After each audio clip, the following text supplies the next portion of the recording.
In a world increasingly fraught with geopolitical tensions, the ongoing conflict between Russia and Ukraine continues to demand international attention. As of early March 2025, a flurry of diplomatic maneuvers and military developments are unfolding, encapsulating the complex interplay of power negotiations and strategic interests. Following a tense exchange between U.S. President Donald Trump and Ukrainian President Volodymyr Zelenskyy, European leaders convened in London to reaffirm their commitment to supporting Ukraine's sovereignty while exploring paths toward peace. Amidst this backdrop, the Kremlin has ramped up its efforts to undermine the proposed U.S. Ukraine mineral deal, which potentially represents a significant investment in Ukraine's economy and sovereignty. Kremlin spokesperson Dmitry Peskov has publicly disparaged the deal, suggesting that it would not benefit Ukraine and insinuating that Russia could offer more favorable terms to the United States. This narrative, amplified by Russian state media, aims to sow discord between the U.S. and Ukraine, reflecting Moscow's urgent desire to thwart any strengthening of ties between the two allies. On February 24, Peskov claimed that occupied territories in Ukraine had long expressed a desire to join Russia, a statement that underscores the Kremlin's ongoing attempts to legitimize its territorial claims. Russian President Vladimir Putin further contended that Russia possesses significantly larger reserves of rare earth materials than Ukraine, positioning Russia as a viable partner for American investment. Analysts suggest that these moves are indicative of Russia's broader strategy to weaken U.S. support for Ukraine and to capitalize on perceived divisions within the Western alliance. The negotiations in London culminated in a collective pledge from European leaders, including British Prime Minister Keir Starmer and French President Emmanuel Macron, to explore a potential one-month truce. This truce, however, would not initially involve the withdrawal of Russian troops, and it aims to test Russia's sincerity in pursuing peace. French Foreign Minister Jean-Noël Barrot emphasized that such a truce would serve as a litmus test for Russian intentions, asserting, "We want a solid peace and a durable peace." While European nations rally around Ukraine, the situation remains delicate. Reports indicate that Ukrainian forces have made recent advances near Toretsk, while Russian forces have also engaged in offensives in various regions, including Velika Novosilka. The ongoing military operations reflect the persistent volatility on the ground, complicating the diplomatic landscape. The U.S. side of the equation remains fraught with uncertainty. Trump's administration appears to be grappling with its stance on Ukraine, as evidenced by the mixed signals from Defense Secretary Pete Hegseth, who recently suggested that Ukraine should accept the loss of territories occupied by Russia. His comments were later retracted, highlighting the internal divisions within U.S. foreign policy regarding Ukraine. As the conflict progresses, the implications for peace are increasingly complicated. Experts warn that any agreement that recognizes Russia's territorial gains could undermine Ukraine's sovereignty and embolden further aggression. Michael C. DeChena, a visiting fellow at the Transatlantic Dialogue Center, contends that the U.S. must not legally recognize Russia's annexation of Ukrainian territories, emphasizing the moral imperative to support Ukraine's claim to its land. The potential for a truce raises questions about the long-term viability of peace in the region. While the immediate goal may be halting hostilities, the foundational issues driving the conflict, territorial integrity, national sovereignty, and historical grievances, remain unresolved. As Barrot noted, the risk of a broader war in Europe looms large, and the front line continues to inch closer to Western nations. Looking ahead, the interplay between military action and diplomatic negotiations will be crucial in shaping the future of Ukraine and its relationships with Western allies.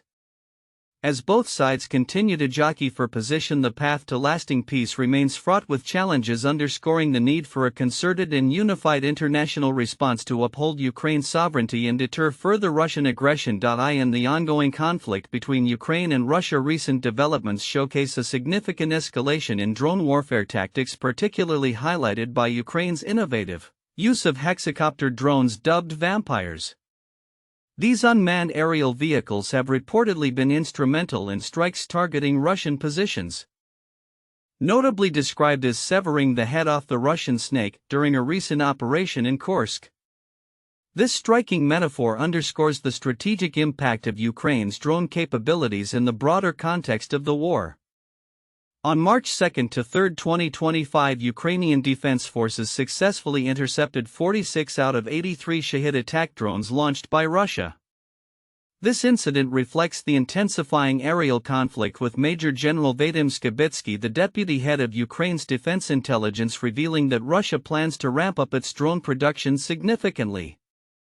He noted that Russian commanders aim to deploy up to 500 UAVs simultaneously in future operations.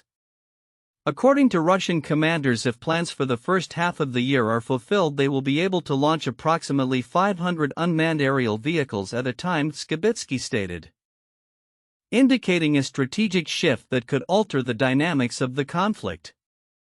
The implications of this drone warfare extend beyond mere tactical advantages. The use of drones has transformed the battlefield, allowing for precision strikes and real-time intelligence gathering, which are vital in a conflict characterized by rapid shifts in front lines. As the conflict evolves, Russia's shift towards large-scale drone operations is indicative of its desperation to regain the initiative after suffering considerable losses. Skibitsky emphasized that Russian attacks are increasingly targeted at Ukraine's critical infrastructure, specifically its energy and gas transmission systems, aiming to undermine the country's resilience. In a broader geopolitical context, Ukrainian President Volodymyr Zelenskyy has been vocal about the need for continued international support, particularly from the United States and European allies. Following a turbulent exchange with former President Donald Trump during a recent meeting, where Trump questioned Ukraine's gratitude towards American support, Zelenskyy reiterated his appreciation. "There has not been a day when we have not felt this gratitude," he declared, emphasizing the importance of unity in facing the ongoing threat from Russia. European leaders are also stepping up their involvement, as exemplified by a recent summit in London where UK Prime Minister Keir Starmer and French President Emmanuel Macron discussed a proposed peace plan for Ukraine. This plan includes a phased approach to negotiations that would initially halt hostilities concerning air, sea, and energy infrastructure without involving frontline troops in the early stages.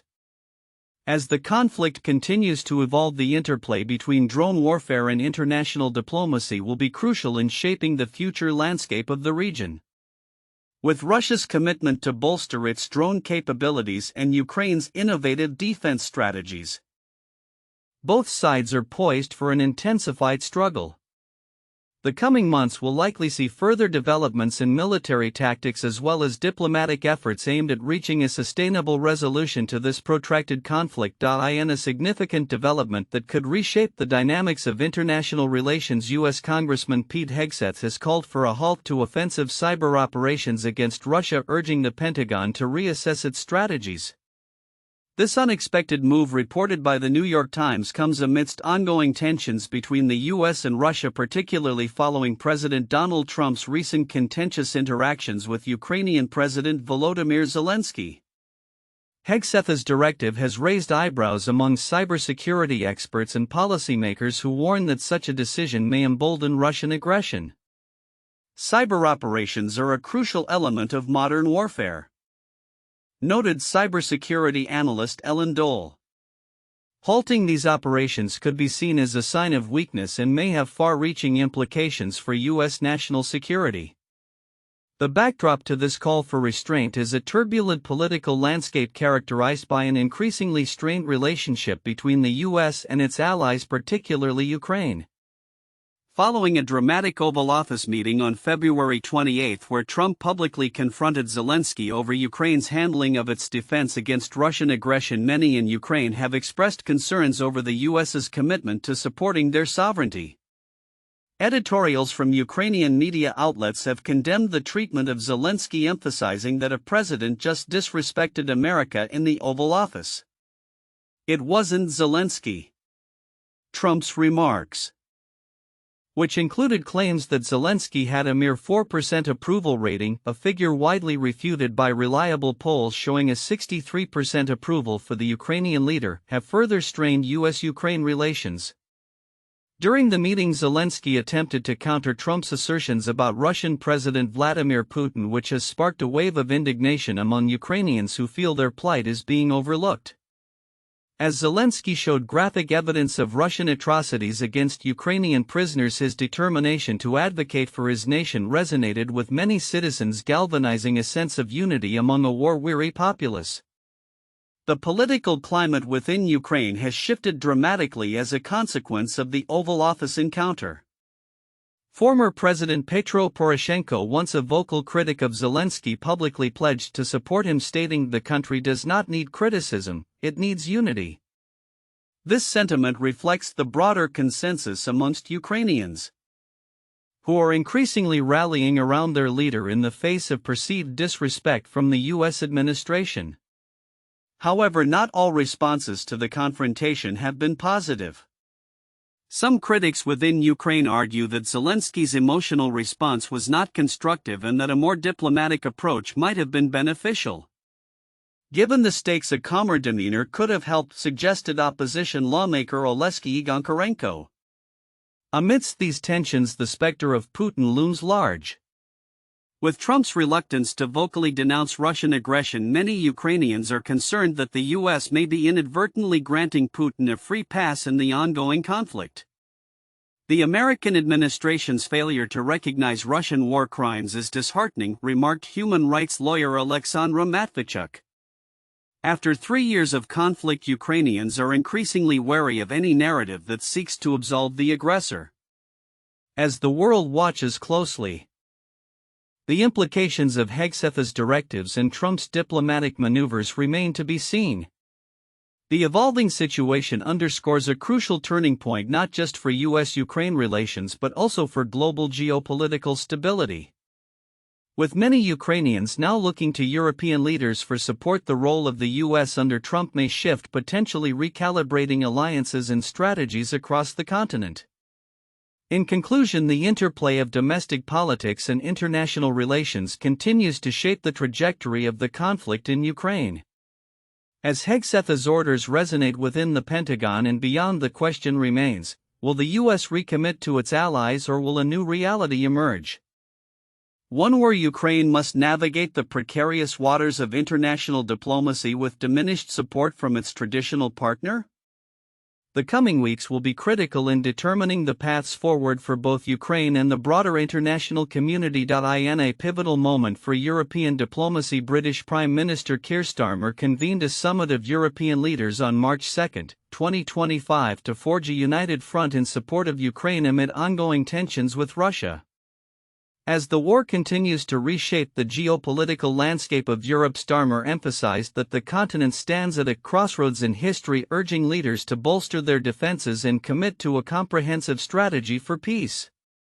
The summit, held at Lancaster House in London, gathered leaders from across Europe, including French President Emmanuel Macron and Ukrainian President Volodymyr Zelenskyy. Starmer outlined a 4-point plan aimed at stabilizing the region and supporting Ukraine, which included maintaining aid to Kyiv, ensuring Ukraine's sovereignty in any peace negotiations, continuing military support, and forming a coalition of the willing to defend Ukraine against future aggressions.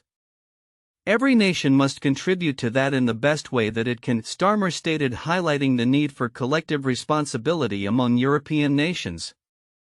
This call for unity comes in the wake of a fraught Oval Office meeting between President Donald Trump and President Zelenskyy, where tensions flared and Trump publicly criticized the Ukrainian leader. The fallout from this contentious encounter has raised concerns about the reliability of U.S. support for Ukraine, prompting Starmer to work to bridge the gap between Europe and the U.S. Starmer's remarks were particularly relevant following Trump's assertion that Zelenskyy should express greater gratitude for American support. House Speaker Mike Johnson echoed this sentiment, suggesting that Zelenskyy needs to come to his senses to negotiate effectively. Such comments reflect the precarious position Ukraine finds itself in as it seeks to balance the support of traditional allies while navigating complex diplomatic relationships. During the summit, Zelenskyy reiterated the necessity of securing tangible guarantees for Ukraine's safety. For peace to be real, we need real security guarantees, he emphasized, underlining the urgency of the situation as the war continues to take a toll on the Ukrainian population and infrastructure. The summit's outcomes included commitments from European leaders to enhance military support for Ukraine, with Starmer announcing a significant funding package of £1.6 billion, $2 billion for air defense missiles. European Commission President Ursula von der Leyen articulated a vision for turning Ukraine into a steel porcupine, a metaphor for equipping the nation to be less vulnerable to future attacks. Despite the optimism surrounding the summit, the road ahead remains fraught with challenges. The Kremlin has responded dismissively to the summit's resolutions, suggesting that increased support for Ukraine will only prolong the conflict. Russian officials have indicated a strategic interest in undermining U.S. Ukrainian relations, particularly concerning potential mineral resource agreements that could deepen Ukraine's economic ties with the West. As the situation evolves, Starmer's leadership in rallying European nations will be crucial. The prospects for peace remain uncertain, especially with Russia's continued military posture and the potential for further escalations. If there is to be a deal, that agreement has to be defended, Starmer cautioned, articulating the delicate balance of diplomacy and deterrence that will be necessary to navigate the complexities of this conflict. In the coming weeks, as Starmer prepares to present a more formal plan to the U.S., the focus will intensify on securing a cohesive strategy that not only addresses immediate military needs but also lays the groundwork for long-term stability in Europe. The outcomes of these discussions will be pivotal in shaping the future of Ukraine and the broader European landscape as leaders confront the profound implications of their choices in this defining moment of history.